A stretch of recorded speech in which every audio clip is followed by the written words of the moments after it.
to ask the question to Marcia is, your stent is already occluded and you're building these collaterals. That's your natural bypass. So, do you have symptoms right now, like a rest pain or claudication or anything like that? Sorry, I can't hear you. You're muted. Sorry, I've never had rest pain and I've never had a wound, knock on wood. But I do have horrible claudication. And just in the last few days, I walk, every day. I walk a lot.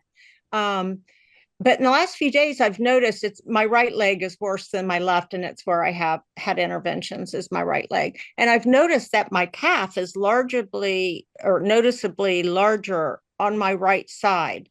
But yeah, I have claudication, and every day it's a battle. And I think I'm 65 right now. I don't know, am I going to be able to keep up with this? And as my knees and arthritis and other things happen, will I be able to keep up with it as I age? So, it's a concern, but it's nice to know there are other options maybe down the future, down the road.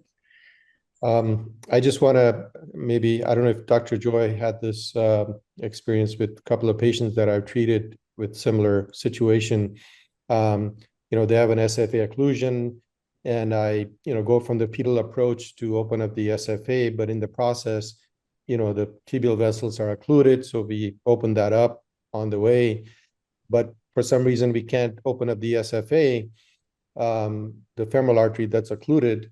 But because these patients had a chronic occlusion for many years, they have these robust collaterals that are reconstituting, below the knee or even above the knee, the popliteal artery.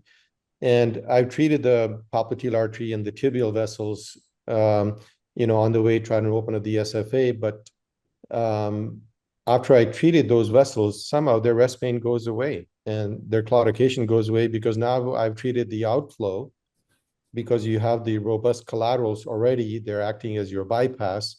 And that relieves their symptoms and they tend to do better. I have a 1-year follow-up on one of these patients, and he's like, I'm doing great. I'm walking like you told me to, and I'm not getting any claudications, and his SFA is still blocked. I'm confused. So now that I have reoccluded, you're saying that a possibility would be treating the tibials? Yeah, so treating the outflow, because you have all these collaterals that I've already built, over many years. And where these collaterals connect to the artery that's open, that artery may be a little diseased or narrowed. And if you just treat that, open that up, you're getting more blood flow now, and that could be enough to relieve your symptoms, So yeah, that's kind of next level thinking, which not surprising from you, Dr. Patel. But yeah, people that have a good collateral source from their profunda, from their deep femoral artery, and have an SFA occlusion that for whatever reasons is impassable, previous to a technology like the one we've been talking about, one option, and I've done the same thing, if they have impaired tibial artery flow, is to treat the tibials from a retrograde approach from the ankle heading north. And if you open those tibials, then they can obviously carry more blood flow to the calf and the foot, and that definitely helps people. But bigger picture now is those previously impassable lesions, those long occlusions that have been there for a long, long time, we can definitely reroute around them. Yeah. Thank you. Gives me something to think about. Keep walking, Marcia. Thank you. I'm trying.